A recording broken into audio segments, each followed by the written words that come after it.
Uzbek Erika présente Salut le Turfu, le podcast qui explore le futur.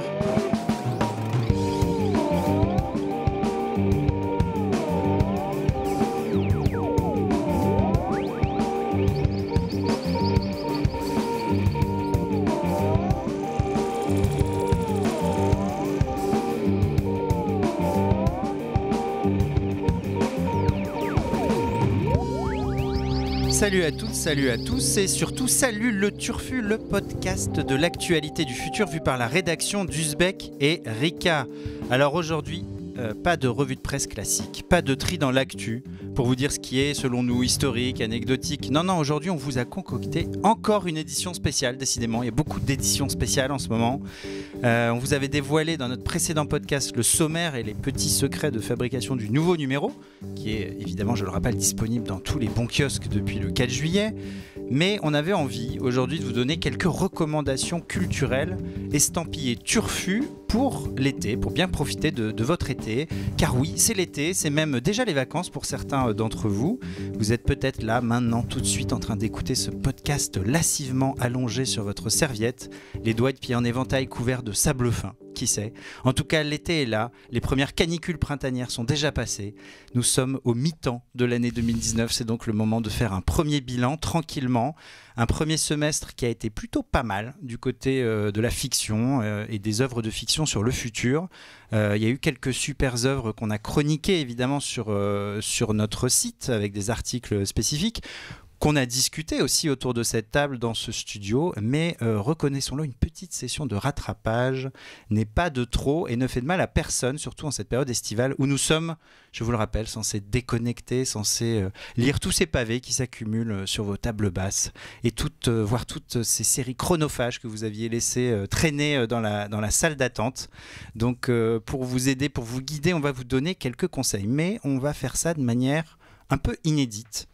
On va expérimenter une sorte de joute oratoire, de duel entre gentilshommes et gentilles femmes. Ça ne se dit pas, mais pourquoi pas. Des duels à fleuret moucheté, bien sûr, car ce ne sont que des mots et qu'au final, ce qui compte, c'est que vous fassiez vous-même votre propre opinion sur ces œuvres, mais on va essayer quand même de vous donner un peu notre éclairage. Alors, quelles sont les règles de ce duel ? On a sélectionné 4 formats très classiques, le roman, la série, le film et la bande dessinée. Pour chacun de ces formats, on vous a préparé un duel entre fines lames journalistiques. Je vous présenterai cette fine équipe dans quelques secondes. Chacun des duellistes aura 30 secondes pour pitcher l'œuvre de son choix, puis 1 minute pour nous donner quelques bonnes raisons de ne surtout pas passer à côté de cette œuvre. Pareil pour son adversaire. Et puis c'est une tierce personne de la rédaction, évidemment neutre, évidemment, dont on s'est assuré au préalable qu'elle n'ait pas vu ou pas lu l'œuvre dont on parle, les 2 œuvres dont on parle, qui rendra son verdict, voilà, qui nous dira laquelle des 2 œuvres le ou la tente le plus. Alors, est-ce que vous êtes prêts ? Are you ready to rumble ? Yeah. Je pose la question aux journalistes qui m'entourent. Je commence par Lila Megrawa. Salut Lila. Ah, salut. Okay. Annabelle Laurent. Salut. Salut Annabelle. Vincent Louquez. Salut Blaise. Et Romane Munier. Salut Blaise. Alors on va commencer direct. Allez hop, sans transition, on va démarrer avec le film, le long métrage, ce format du passé, mais qui s'accroche et qui fait de la résistance, avec un duel franco-japonais totalement what the fuck. 2 œuvres qui n'ont strictement rien à voir l'une avec l'autre. D'un côté, le film d'animation Les Enfants de la Mer d'Ayumu Watanabe. Et de l'autre, le film Yves de Benoît Forjard. Donc voilà, Japon versus France. Je précise que l'arbitre de ce duel sera un japonaise, homme. Non, française. Non, il est ni japonais. Il est français, mais d'origine italienne. Eh oui. Il a la tête dans les étoiles, mais les pieds bien sur terre. C'est Louquez. Vincent Louquez. J'aime autant vous dire que ça va chier. Romane, je te laisse la main. Tu as 30 secondes pour nous pitcher Les Enfants de la Mer, sachant qu'il y a un décompte. Tu as une pression sonore. Ouais. C'est parti ? C'est parti. Alors, Les Enfants de la Mer, c'est plein de phénomènes naturels étranges qui se produisent. Donc des poissons des abysses qui échouent sur les plages, une baleine qui se balade dans la baie de San Francisco, et les scientifiques qui observent que les animaux marins semblent tous converger vers un seul et même endroit. Alors dans cet étrange contexte, on va suivre les aventures d'une jeune fille qui s'appelle Ruka, et qui va se rendre à l'aquarium où travaille son père, où elle rencontre 2 frères qui sont nés dans l'océan et élevés par des dugongs. Alors avec eux, elle va suivre des dauphins, des baleines dans leur périple vers l'inconnu. Pas mal. C'était short. Timing C'était serré. Ouais, mais bon. ça Name donne envie dropping déjà. d'animaux, pas mal. Ouais, j'ai essayé de trouver les thématiques qui allaient plaire à Vincent pour Ouais, le on sent convaincre. que tu as trouvé J'ai ton parlé de ton jury, là. dugong, de poissons de sens et tout. Objection. Alors, on commence pas avec les objections. On n'est même pas à mi-duel. Reste concentré. J'attends les arguments. encore. T'enchaînes, voilà, avec le pourquoi. Il faut voir cette. Pourquoi il faut regarder C'est parti. Alors, Les Enfants de la mer, c'est un film qui est beau, qui est poétique, mais qui s'avère aussi être un véritable conte écologique. Alors, c'est un hymne à la biodiversité, mais pas que. Il y a plusieurs grilles de lecture. Par rapport aux enfants, par exemple, ils vont adorer, je pense, voir Ruka se faire brouter les cheveux par un dugong. Mais les adultes, ils vont aussi se creuser la tête pour comprendre la fin très métaphorique du film. On a un réalisateur, donc, qui est Ayumu Watanabe, qui a voulu replacer l'homme à sa place, sur Terre, mais aussi dans l'univers. Son film d'animation, c'est une belle démonstration qui aurait fait beaucoup plaisir à l'astrophysicien Trinh Xuan Tuan, qu'on a reçu pour un podcast 300 milliards d'étoiles, et qui affirme que nous sommes tous des poussières d'étoiles, on fait partie de l'univers. Alors, on a de l'écologie, on a de l'astronomie, on a de la poésie, on a aussi beaucoup de contemplation, donc je pense qu'avec ces 4 mots, ça a dû vous convaincre de regarder ce beau film d'animation. Magnifique, on est à 53 secondes. Ouais. Elle a encore 7 secondes. Est-ce que tu veux rajouter quelque chose? Non, ça va. Ça va aller. Je note sur que ça. tu as évoqué Trinh Xuan Tring Swan Tuan. Et, J'espère l'avoir qui- prononcé correctement. a été invité par Vincent Louquez Vincent dans un Louquez. précédent podcast. Ouais, donc ça sent ça la- pourrait être qualifié. Ça, ouais. Peut-être qu'il y aurait une ça sent objection. la corruption d'arbitre. hein. On en Ouais. parlera tout à l'heure. Ça sent la corruption d'arbitre, ça sent le faillotage à plein nez. Je ne me Mais prononcerai qu'après avoir entendu les 2 candidats, évidemment. voilà, pour l'instant, on a découvert l'univers de Ayumu Watanabe. On va découvrir celui de Benoît Forjard avec son film Yves. À toi, Lila. Dis-nous de quoi ça parle. Alors, Jérém est un rappeur raté qui habite chez sa mémé et qui, malgré les injonctions de son manager, n'arrive pas à écrire son premier album. Et un beau jour, Yves entre dans sa vie. Yves est un frigo super intelligent, un freebot. Et Yves, surtout, va lui changer la vie. Amoureuse, amicale et aussi artistique. Mais Yves est-il vraiment un ami qui veut du bien à Jérém? Tintintin. Magnifique, 25 secondes. Pour l'instant, Ouais, il y a un on se fait, respect du timing qui est incroyable. Donc ça, c'était le pitch. Maintenant, tes arguments. Alors déjà, c'est une comédie d'anticipation. Je sais pas, vous en connaissez beaucoup des comédies d'anticipation et surtout c'est une comédie futuriste, intelligente qui change totalement du discours classique sur l'intelligence artificielle. Un discours qui est assez souvent très manichéen où le robot ou l'IA est méchant ou sinon il se fait spoiler un peu façon Wall-E. Le réalisateur il réussit dans une comédie à interroger notre relation souvent dépendante aux machines. Il parle sans y toucher de personnalité juridique du robot, de créativité du robot, d'amour homme-machine. Et ce sera mon deuxième et dernier argument, je pense. Ça reste avant tout une comédie. C'est pas une démonstration ou une disserte sur l'IA. On sent que le réalisateur s'est beaucoup documenté. Mais ça reste un film, une comédie. C'est pop, c'est drôle, on s'amuse, c'est cool, mais savant. Bref, allez le voir. 1 minute pile. Merveilleux. Lila, Incroyable. Roman, merci. Beau duel. 2 très bons argumentaires. hein. J'ai envie de dire 2 ambiances. 2 salles, 2 ambiances. Très différentes. Qu'est-ce que c'est que ce duel? Qui a eu l'idée de Bon deux courage salles. pour arbitrer. Il y a évidemment beaucoup de name dropping incroyables du côté de Roman Munier, du Trinh Swan Tuan, du Dugon à brouter, Ouais. des- J'ai l'impression que je t'ai quand même pas convaincu. des poussières d'étoiles. En fait, mon cœur penche évidemment vers le conte écologique japonais parce que c'est extrêmement joli, mais mon côté impartial et totalement juste me fait pencher aussi vers le côté plus original peut-être du conte, de la comédie de science-fiction qui est, comme tu le disais Lila, c'est quelque chose de moins, peut-être de moins vu, et un frigo qui parle et qui en plus est drôle et qui parle de tous ces sujets que tu as abordés, moi ça me donne aussi envie. Donc j'aimerais voter pour les deux, désolé Roman, mais je pense que par esprit de justice, je vais voter pour Lila et pour Yves. Le point revient à Lila. Bravo, bien joué. Premier duel serré. Ouais, Mais très serré, mais bon. Premier duel tranché. Merci à notre président Vincent. Prego. On va enchaîner avec la deuxième étape de ce podcast, un format tout aussi vénérable, j'ai envie de dire, qui est le livre dont on parle dans le roman, même dans la littérature, dont on parle dans le nouveau numéro de Uzbek Erika, et dont on va vous parler tout de suite avec 2 récits de fiction qu'on a sélectionnés. Annabelle, tu vas parler donc de Simili Love d'Antoine Jacquier. Et puis ensuite, moi, je vais présenter un peu Les Furtifs d'Alain Damasio. Duel franco-suisse, donc entre 2 auteurs qui ont partagé la même scène de conférence au dernier salon du livre en mars dernier. Tu y étais, c'est toi qui animais le débat et ça a donné lieu d'ailleurs à un podcast que vous pourrez écouter par exemple dans la foulée de celui-là. Voilà, Publicité. soyons fous. Heureusement que t'es pas arbitre parce que t'es pas du tout impartial. Donc, est-ce que tu es prêt? Tu commences? Ouais, je suis Attends, qui arbitre ce duel du coup? Ah, ben bien sûr, Ouais. j'ai oublié de dire qui était l'arbitre de ce duel. Et l'arbitre de ce duel, C'est Lila. j'annonce que c'est une experte en web littérature chinoise. Elle le démontre dans le nouveau dossier d'Uzbek Erika. Donc faites gaffe à ce que vous dites parce que la littérature du futur, elle connaît. Ah ouais. Lila Megrawa, ouvre bien tes Attention. esgourdes. Attention. Et Annabelle Laurent, c'est parti.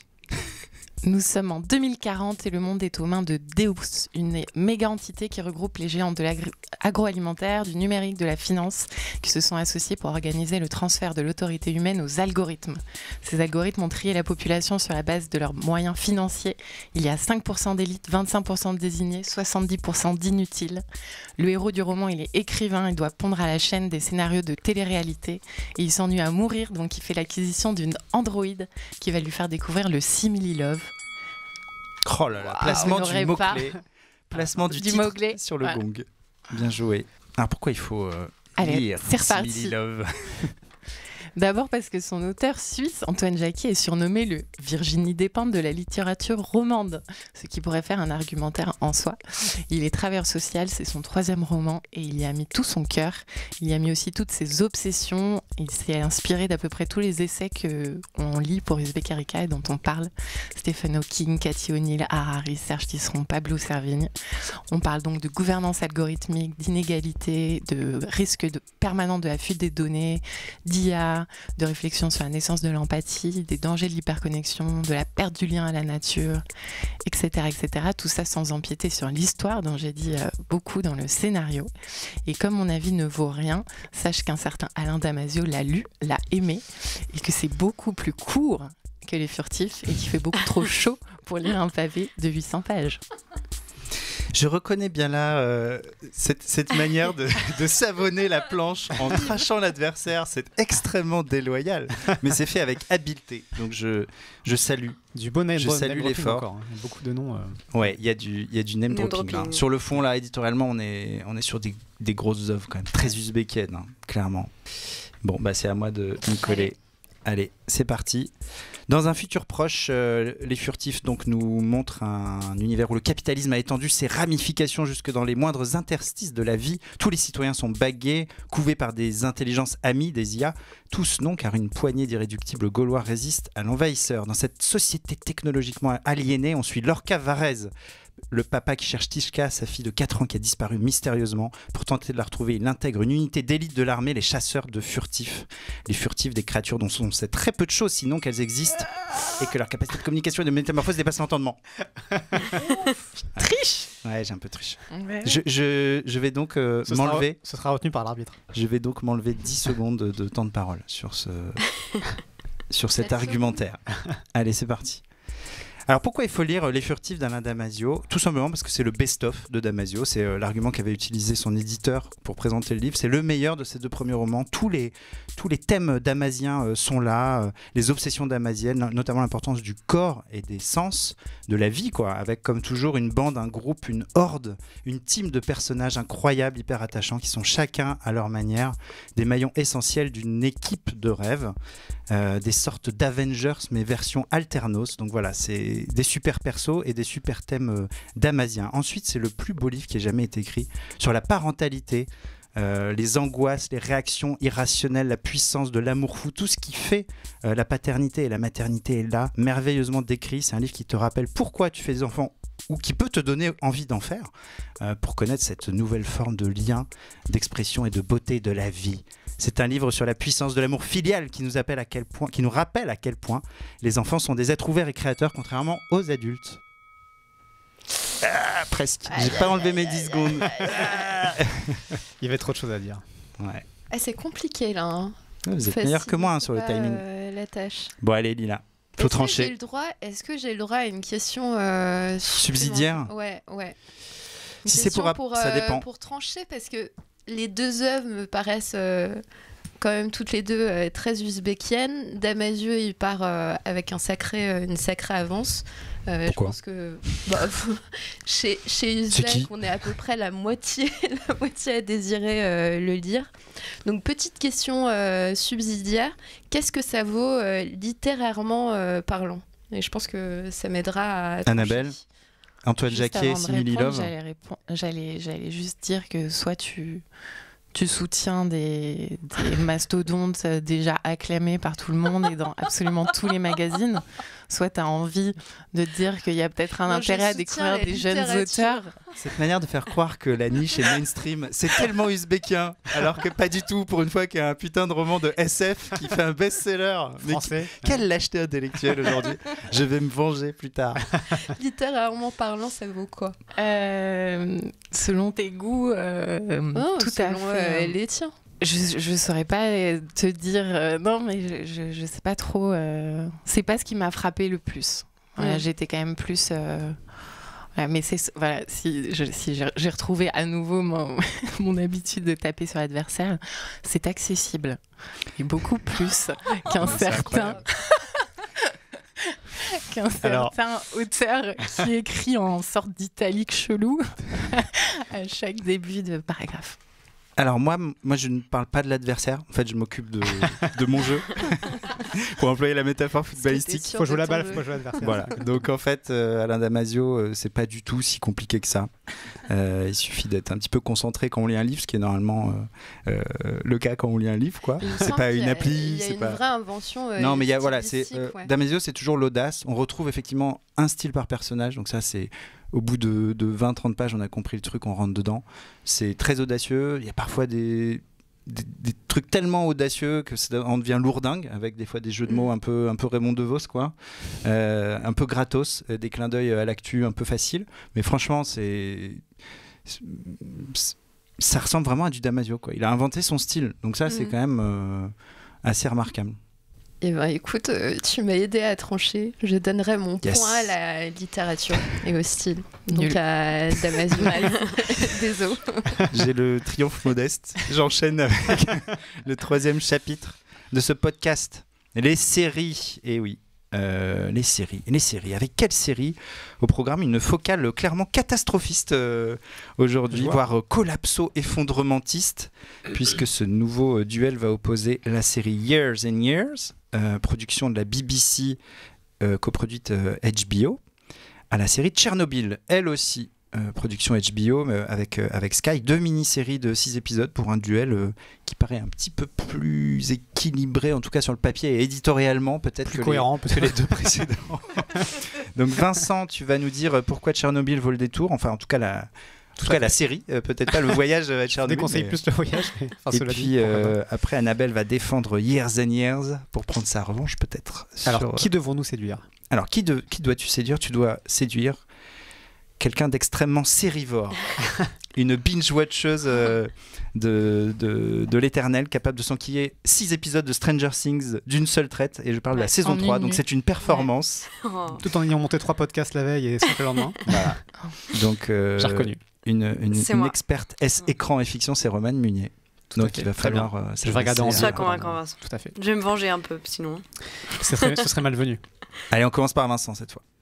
Alors donc la mini-série de 5 fois 1 heure produite par HBO raconte le déroulement et la gestion de la catastrophe nucléaire qui a frappé la centrale soviétique de Tchernobyl le 26 avril 1986. Elle offre différents niveaux de lecture puisqu'on suit aussi bien les techniciens de la centrale au cœur de la catastrophe que les pompiers venus en renfort, les habitants de la ville voisine de Pripyat, les scientifiques chargés de trouver une solution et le vice-président du Conseil des ministres de l'URSS et même son président, Mikhail Gorbatchev. C'est très pédagogique et la série s'achève sur le procès soviétique des responsables de la centrale.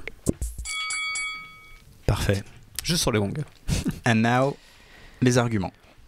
Alors, il faut donc regarder Tchernobyl pour au moins 2 raisons. D'abord, donc je disais, pour sa façon très pédagogique de raconter ce qu'il s'est passé. Alors certes, c'est pas un documentaire, il y a des façons peut-être parfois un peu exagérées de mentionner certaines choses. Par exemple, l'existence du pont de la mort dans la ville de Pripyat, je te laisse découvrir ce que c'est, ou l'existence d'un risque d'une seconde explosion qui aurait rayé toute l'Ukraine ou la Biélorussie de la carte. Ça, c'est un peu exagéré, mais globalement, l'esprit général de la série transmet admirablement ce que sont les risques radioactifs et comment fonctionne une centrale nucléaire, notamment les réacteurs soviétiques RBMK. L'autre raison de se jeter sur cette série, c'est sa description ahurissante de la machinerie administrative soviétique, la façon dont le mensonge d'état permanent, la peur et la volonté de tordre la science pour la faire entrer dans une idéologie ont considérablement aggravé la catastrophe en plongeant les responsables dans le déni. En creux, c'est un message d'alerte face à l'urgence climatique d'aujourd'hui. C'est le message de dire que nier la science ne fera pas disparaître la catastrophe et que le retour de bâton risque d'être d'autant plus brutal que le déni aura été profond. Grosse maîtrise du timing. J'ai complètement oublié de te mettre un retour visuel comme je l'avais fait. Je suis un peu du coup, mais tout va bien. Alors Annabelle, est-ce que tu es prête ? Prête. On suit la vie d'une famille de Manchester sur 15 ans pendant que le monde court à sa perte. On commence en 2019, on arrive en 2034. Dès l'épisode 1, le Brexit a coupé le pays de l'Europe, Trump est réélu, une crise politique avec la Chine se solde par une attaque nucléaire, un coup d'état militaire a lieu en Ukraine et la fonte des glaces provoque des inondations. Les épisodes suivants s'attaquent à l'effondrement bancaire, la précarisation du travail, au transhumanisme, entre autres réjouissances. Tous ces bouleversements touchent de plein fouet la famille Lyons, 2 frères, 2 sœurs, leurs enfants et leur grand-mère. C'est à la fois une épopée familiale façon Six Feet et une dystopie à la Black Mirror. Je fais comme Blaise tout à l'heure. Tu peux, t'as le droit. Chacun a le droit de mordre une fois. Tu noteras que... Oui, bon. Tu noteras quand même que j'ai respecté le timing. J'ai noté. Alors, pourquoi il faut voir cette série ? D'abord parce qu'on peut saluer l'audace scénaristique qu'il faut pour s'amuser à imaginer l'apocalypse, mais de façon aussi crédible dans un futur aussi proche.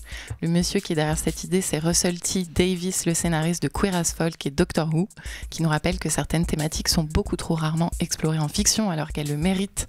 Mention spéciale au personnage d'une politicienne sortie de nulle part qui est jouée par Emma Thompson, inspirée clairement de Trump, Bolsonaro, Salvini, etc., et qui nous rappelle que ce type de personne peut arriver au pouvoir à partir de pas grand-chose. C'est assez brillant. Ensuite, pour la famille Lyons, les acteurs sont à peu près tous excellents, les personnages sont vraiment attachants. Il y a le frère chargé du relogement des migrants qui tombe amoureux d'un réfugié ukrainien, son frère, un ex-banquier qui perd tout dans la crise, une sœur militante qui est partie sauver le monde et qui revient voler les données des multinationales avec des clés USB, la grand-mère qui a la voix de la sagesse comme la grand-mère de Downton Abbey. On a envie d'être aucun d'entre eux séparément, mais on ne serait pas contre être de la famille Lyons. Bel argumentaire des deux côtés. Moi perso, j'ai vu les 2 séries. D'abord, il faut voir les 2. Je ne choisissez pas une des 2, regardez les 2. Mais je vais quand même me tourner vers l'arbitre de ce duel, Roman. Le choix va être difficile, c'est sûr que je regarderai les 2. Déjà, les 2 m'ont plu. C'est l'avantage d'avoir une série VOR comme arbitre ce soir. Je vais avoir du temps, c'est bon, je vais y aller. Mais non, je vais pencher du côté d'Annabelle. Oh, même pas trop injuste. Ouais. Mais c'est vrai que la description que tu fais de cette série, elle me montre un peu comme Handmaid's Tale, avec le régime politique qui arrive, qui bouleverse tout. Tu parles un peu aussi de Mr. Robot, avec la nana qui revient, qui veut changer le monde grâce à des données. Et je suis plus... Côté fiction, je pense que j'accrocherais plus à ce genre de série parce que j'aime bien être emmenée dans un univers complètement différent. Mais avec grand plaisir, je regarderai aussi Tchernobyl parce que... Donc c'est un ex-aequo, j'ai bien compris. Alors, évitez de regarder les 2 à la suite. C'est quelque chose que j'ai fait. C'est pas la meilleure manière d'appréhender l'été. Ça sent un peu le collapse. Ça sent un peu le collapse, mais vu qu'il me reste Handmaid's Tale à regarder, je sais pas s'il y a un ordre positif entre les 3. Il faut attendre l'hiver profond. Ah ouais.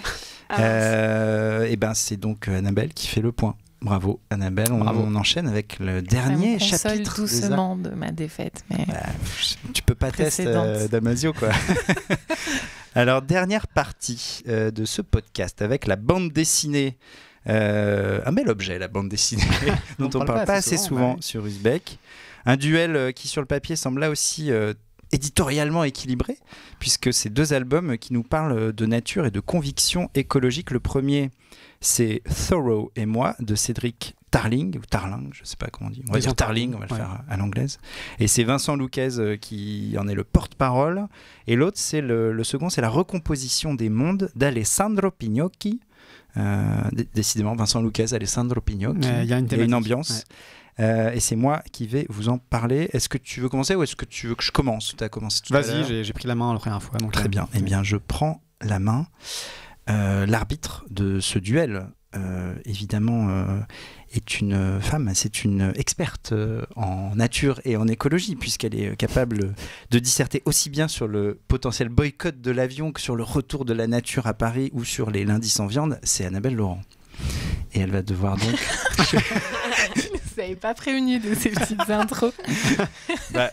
Tout ça reste dans un cadre professionnel. Il suffit de... C'est sur le site, c'est que du vrai. Tout ça est totalement transparent. Moi, personne ne savait que je Si, regardais bien sûr, que des séries. tu le dis à longueur de Je suis podcast, cramée, Romane. quoi. Je le dis. Personne ne comprend comment tu te fais 2 saisons en 2 jours. Donc, à un moment, il faut assumer. Alors, c'est moi qui commence avec la recomposition des mondes d'Alessandro Pignocchi. Alors, de quoi ça parle ? Anthropologue dessinateur Alessandro Pignocchi est parti vivre plusieurs mois sur la ZAD de Notre-Dame-des-Landes, la même où un aéroport devait voir le jour jusqu'à ce que le gouvernement ne fasse marche arrière et abandonne le projet l'année dernière. C'est une sorte de journal, d'enquête de terrain, un album qui raconte son quotidien et celui des zadistes, entre chantiers manuels, potagers collectifs, débats interminables, lancers de cocktails Molotov et tentatives d'expulsion policière. Voilà, le journal de ma vie dans la ZAD. Ensuite, pourquoi il faut lire cette BD ? Je vais vous dire pourquoi. Il ne faut pas se fier au titre déjà, la recomposition des mondes. Alors très beau titre mais potentiellement très chiant, qui semble promettre un essai indigeste. Alors en fait il s'agit d'une BD très drôle qui se dévore, humour absurde au rendez-vous. Pignocchi déconstruit complètement la relation nature-culture et il arrive à concevoir cette relation sans distinction. C'est du Philippe Descola dans le texte, mais avec des bulles et sans l'étiquette Collège de France, donc ça marche vraiment bien. Il se moque gentiment des amoureux du bocage et de ceux qui voient la nature comme un grand tout.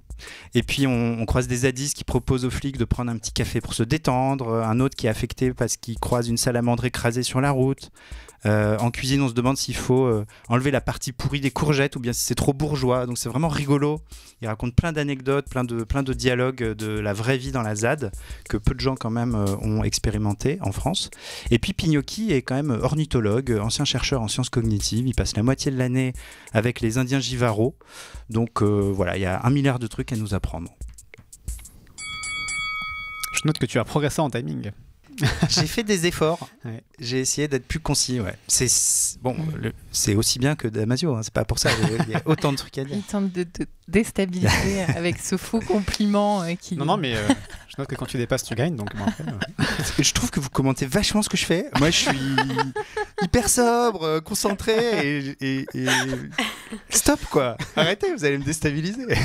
Alors, Vincent, tu nous parles donc de Thoreau et moi. De quoi ça parle ? Tout à fait. Alors l'histoire raconte la vie ordinaire d'un quadra parisien, père de 2 enfants et empêtré dans ses contradictions entre sa conscience de l'urgence écologique et de l'autre côté son train de vie consumériste d'occidental aisé. Heureusement surgit pour l'aider le fantôme de Henry David Thoreau, le poète et philosophe américain du 19e siècle. L'auteur de Walden ou La vie dans les bois va lui montrer la vanité du progrès industriel et va l'initier à la vie simple, à la lenteur, et lui apprendre que le bonheur est dans une sobriété qui est enfin compatible avec la sauvegarde de la vie sur Terre. Pourquoi il faut absolument lire cet album ? Alors, il faut absolument lire Thoreau et moi. D'abord parce que tous ceux qui ne sont pas déjà fans de Thoreau et qui ne connaissent pas par cœur Walden ou La vie dans les bois doivent lire cette BD, qui est une très belle initiation à l'œuvre du philosophe américain. Puisque dans la BD, au milieu des dialogues, sont parfois insérés des extraits de Walden directement, qui sont indiqués par la forme particulière des bulles au-dessus du personnage de Walden qui exprime ses idées. Comprendre la pensée de Thoreau aujourd'hui est très important parce que c'est un des pionniers, un des inspirateurs de la pensée écologique. Ses idées sur la désobéissance civile ou sur la simplicité volontaire ont par exemple pu inspirer les auteurs ultérieurs comme André Gorz ou Ivan Illich, et la critique de la société industrielle faite par Thoreau est fascinante d'actualité 2 siècles après. Mais surtout, lire Thoreau à travers une histoire pleine d'humour et des dessins assez poétiques est un vrai plaisir, une sorte de bouffée d'air frais, parce qu'on a tous, un petit peu comme ce quadra parisien, des angoisses et des contradictions qui nous bouleversent. On sait que notre mode de vie est néfaste, mais on n'ose pas vraiment agir. L'éloge qu'il fait de la nature, de la lenteur et de la simplicité, ainsi que l'exemple de l'expérience vécue par Thoreau, agissent comme un détonateur, et il n'est pas impossible que moi-même je quitte la ville plus tôt que prévu. Wow. Oh. Allez. Voilà pour le climax de l'argumentaire. On en reparlera. L'arbitre de ce duel, c'est Annabelle. Alors j'ai failli disqualifier Thoreau parce que... Taureau. Parce que Thoreau... Parce qu'il y a un nom chiant. Pour la prononciation ou quoi ? Non, mais parce que j'avais retenu de ton argumentaire, Blaise, le côté rigolo, Ouais. que tu as prononcé d'ailleurs en me regardant et en C'est disant rigolo. Mais parce que je sais que tu aimes bien rigoler. Voilà. Et je crois que tu avais moi qui vu porte. en moi les angoisses Ouais. post-Years and Years, etc. Ouais. Donc je me disais, j'ai besoin de rigoler. Mais le mot humour a été prononcé Ah, tu également vois, par ouais. Vincent. C'est Donc aussi là, très ça a drôle. été terrible. Challenge.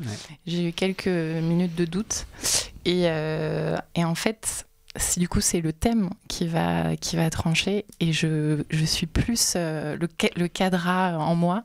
Ah, le cadre père de 2 enfants. Le cadra père de 2 enfants en moi. Très bien. Plein d'interrogations, a plus besoin de se renseigner sur Henri David Thoreau que de se replonger dans la ZAD. Et Je sais très bien que c'est un règlement de compte par rapport au duel de tout à l'heure, mais je vais faire comme si ça l'était pas. J'ai pas eu le privilège et la lourde responsabilité de trancher des duels, donc je sais aussi ce que c'est, donc je ne t'en veux pas du tout.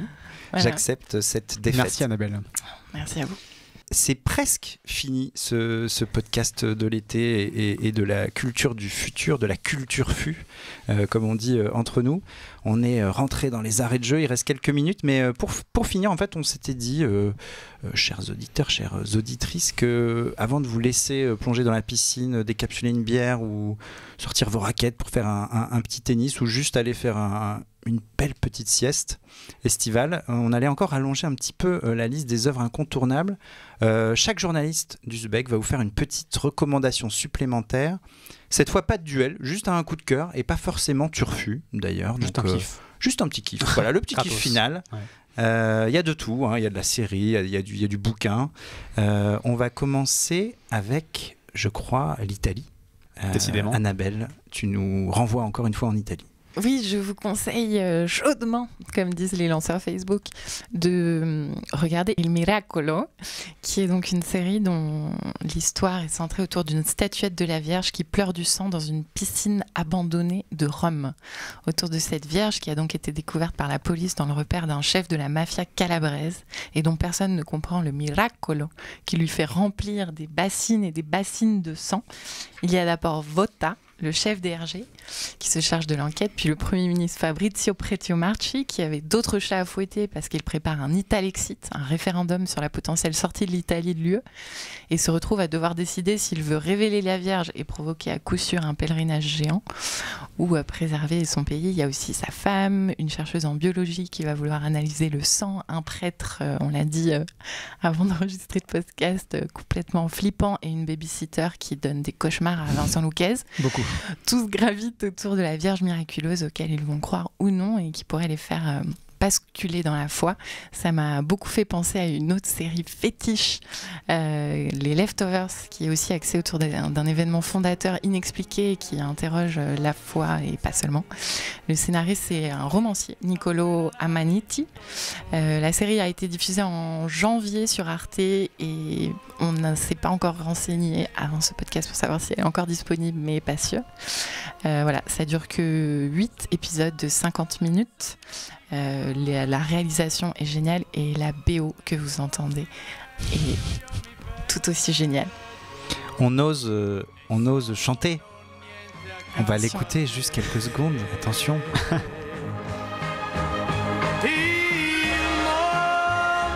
Voilà, elle est là. L'Italie éternelle.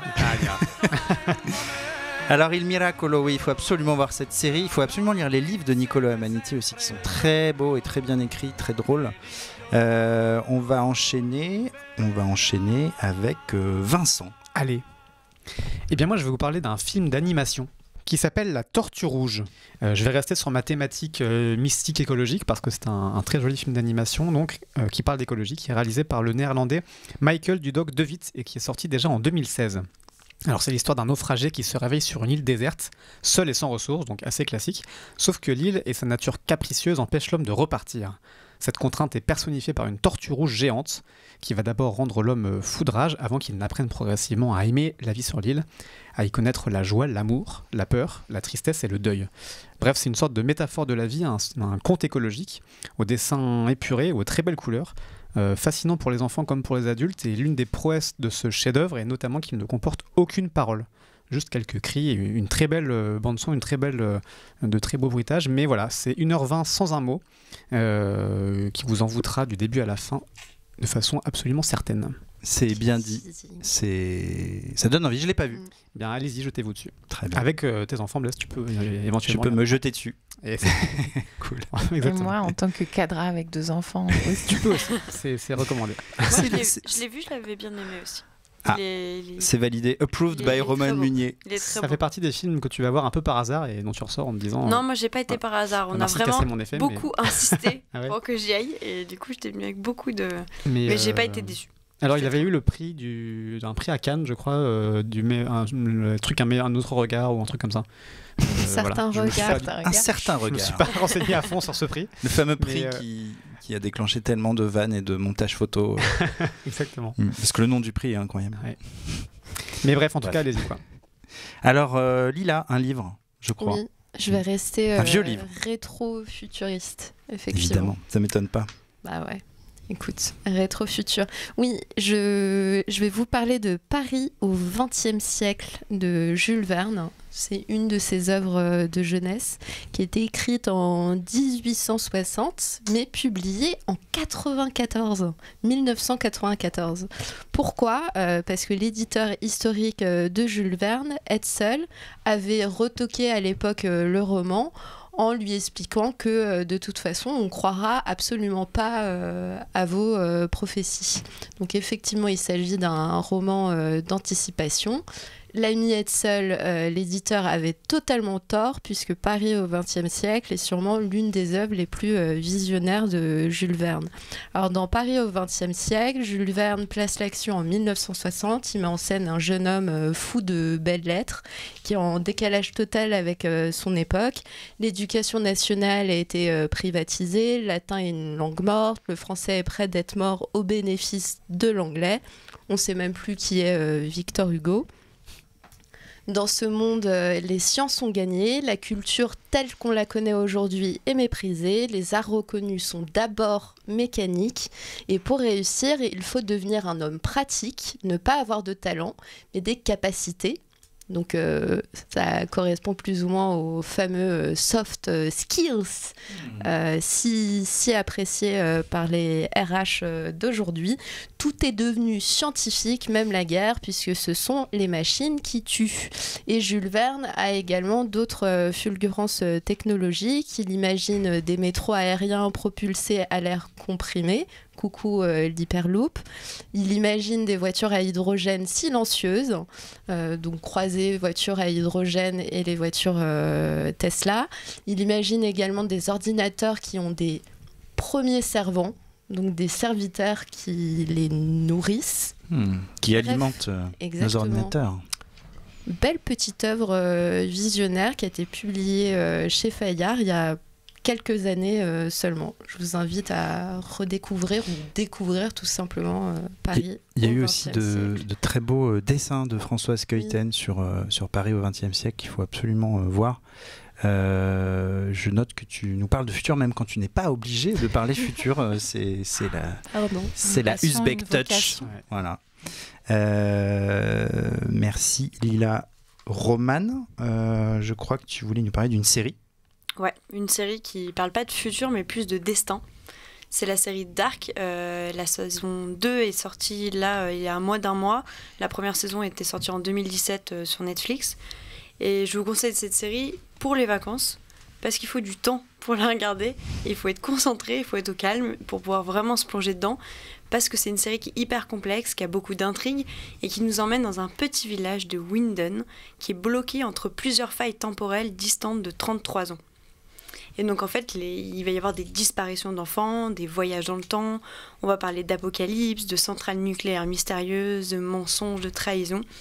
Donc c'est une vraie belle série d'intrigues qui, moi, m'a fait beaucoup réfléchir sur la vie en général. Et notamment sur l'impact de nos choix aujourd'hui sur nos choix à venir. Est-ce qu'on a la main dessus ou est-ce que finalement on suit un chemin déjà tout tracé ? Alors la série, c'est vraiment le parfait exemple pour ceux qui croient fermement au destin et qui pensent que tout est déjà écrit et qu'on revient toujours, irrémédiablement au même carrefour. L'univers bloc. Thibaut d'Amour, si tu nous écoutes. Ça donne envie, merci pour ce pitch. Et puis, moi, je voulais, avant de conclure ce podcast, vous parler d'une dernière œuvre qui est, avec laquelle je pense que je saoule tout le monde depuis un an. C'est le roman Freedom de Jonathan Franzen, qui est un remarquable écrivain, peut-être le seul vrai Great American Writer, comme le titrait le magazine Time il y a quelques années. C'est un gros pavé, c'est vraiment un roman d'été. Moi, c'est celui que j'ai lu l'année dernière, c'est pour ça que j'en parle cette année. J'allais dire qu'il se consomme en un été, mais en fait, ça se consomme en 10 jours, 20 jours, alors que ça fait 576 pages. Il est sorti en 2010, la première fois. C'est du Franzen, c'est-à-dire qu'il y a toujours un côté un peu quasi roman de gare et page-turner, mais sauf que c'est un extraordinaire portrait psychologique d'une famille, la famille Berglund, américaine d'origine suédoise, et en particulier d'un couple, Walter et Patty, et aussi d'une troisième personne qui gravite autour de ce couple, d'un ami.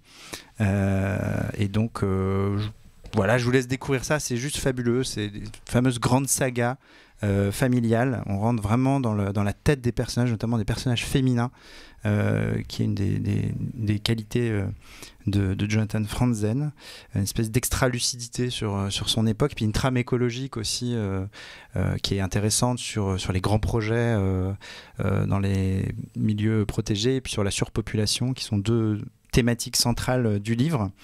Donc voilà, il faut absolument lire Freedom. Faites-vous un avis sur Franzen. C'est un peu comme Les Furtifs avec Damasio, c'est un peu le best-of de Franzen, je pense, pour avoir lu aussi les Corrections et Purity, qui sont deux très beaux livres, mais ils ne sont pas au niveau de Freedom. Quand tu dis surpopulation, c'est que c'est un roman d'anticipation? Il se passe un peu Pas du tout, c'est pas du tout un livre d'anticipation, c'est vraiment un livre qui se passe dans les années 90, je crois, si je me rappelle bien. Donc c'est justement au moment où il commence à y avoir une polémique sur la gestion des parcs aux États-Unis. C'est pas du tout de la science-fiction, pas du tout de l'anticipation. Simplement, on est... il y a un côté visionnaire il sent son époque, quoi. C'est plus un portrait d'une époque, en fait, et aussi d'une traversée du temps. C'est-à-dire que là, on est sur la saga familiale. Il nous remonte évidemment la biographie des personnages, donc on se retrouve aussi dans leur jeunesse, dans les années 60, 70, dans les universités, les cours de basket des filles dans les années 70. Et il nous emmène, il nous fait traverser en fait plusieurs décennies, puis la fin est incroyable. C'est un très grand livre sur une très belle histoire d'amour aussi. Donc voilà, c'est vraiment un beau roman d'été. J'en parle à tout le monde, je fais chier tout le monde avec ce livre, donc il faut le lire. Voilà. Parfait. Un dernier petit mot, où on s'est tout dit. Bel été, hein. Bel été à tout le monde. On a parlé donc de Dugon à brouter, de Frigo qui parle d'Italie éternelle et même de Mikhail Gorbatchev. Ça faisait longtemps qu'on n'en avait pas parlé. Merci à tous les quatre, merci à vous surtout, fidèles au poste. On vous rappelle que pour bien profiter de cet été, il ne faut pas oublier de passer en kiosque ou en relais ou à la gare où vous voulez acheter le nouveau numéro d'Uzbek Erika qui est sorti le 4 juillet et qui vous parle de littérature et du futur de la littérature, entre autres.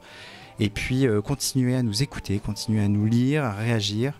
Passez un très bel été et puis à bientôt dans le futur. Salut!